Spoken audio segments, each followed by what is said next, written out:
एक दिन एक व्यक्ति सर्कस देखने गया।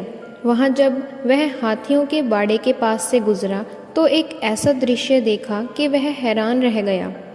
उसने देखा कि कुछ विशालकाय हाथियों को मात्र उनके सामने के पैर में रस्सी बांधकर रखा गया है। उसने सोच रखा था कि हाथियों को अवश्य बड़े पिंजरे में बंद कर रखा जाता होगा या फिर जंजीरों से बांध कर रखते होंगे, लेकिन वहाँ का दृश्य तो बिल्कुल उलट था। उसने महावत से पूछा, भाई, आप लोगों ने इन हाथियों को बस रस्सी के सहारे बांध कर रखा है, वो भी उनके सामने के पैर को। ये तो इस रस्सी को बड़ी आसानी से तोड़ सकते हैं। मैं हैरान हूँ कि ये इसे तोड़ क्यों नहीं रहे। महावत ने उसे बताया, ये हाथी जब छोटे थे तब से ही हम उसे इतनी सी मोटी रस्सी से बांध के रखते हैं। उस समय उन्होंने रस्सी को तोड़ने की बहुत कोशिश की, लेकिन ये छोटे थे इसीलिए रस्सी को तोड़ नहीं पाए और उन्होंने ये मान लिया कि रस्सी इतनी मजबूत है कि वे उसे तोड़ नहीं सकते। आज भी इनकी यही सोच बरकरार है। इन्हें आज भी यही लगता है कि ये रस्सी नहीं तोड़ पाएंगे, इसीलिए ये कभी प्रयास भी नहीं करते। यह सुनकर वह व्यक्ति बहुत हैरान रह गया।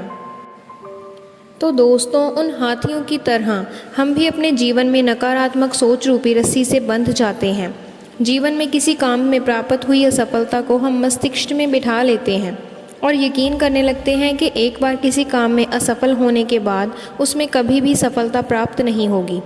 इस नकारात्मक सोच के कारण हम कभी प्रयास ही नहीं करते।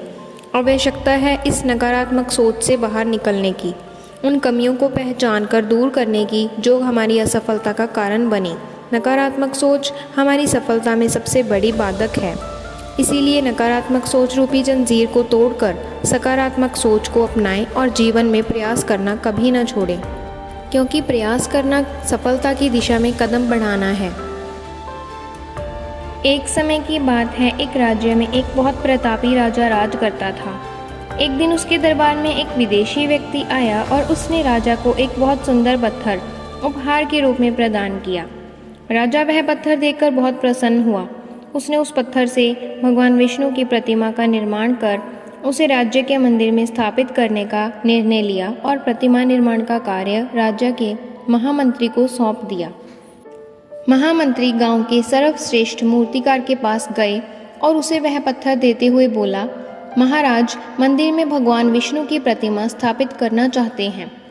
7 दिवस के भीतर इस पत्थर से भगवान विष्णु की प्रतिमा तैयार कर राजमहल पहुंचा देना।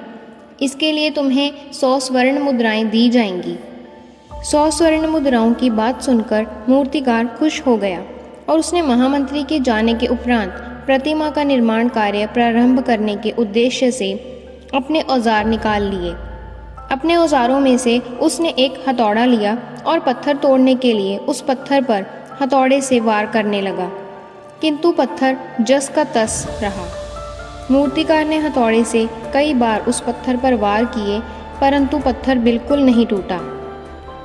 50 बार प्रयास करने के उपरांत मूर्तिकार ने अंतिम बार प्रयास करने के उद्देश्य से हथौड़ा उठाया, किंतु वह सोचकर हथौड़े पर प्रहार करने से पूर्व ही उसने हाथ खींच लिया कि जब 50 बार वार करने से यह पत्थर नहीं टूटा तो अब क्या टूटेगा।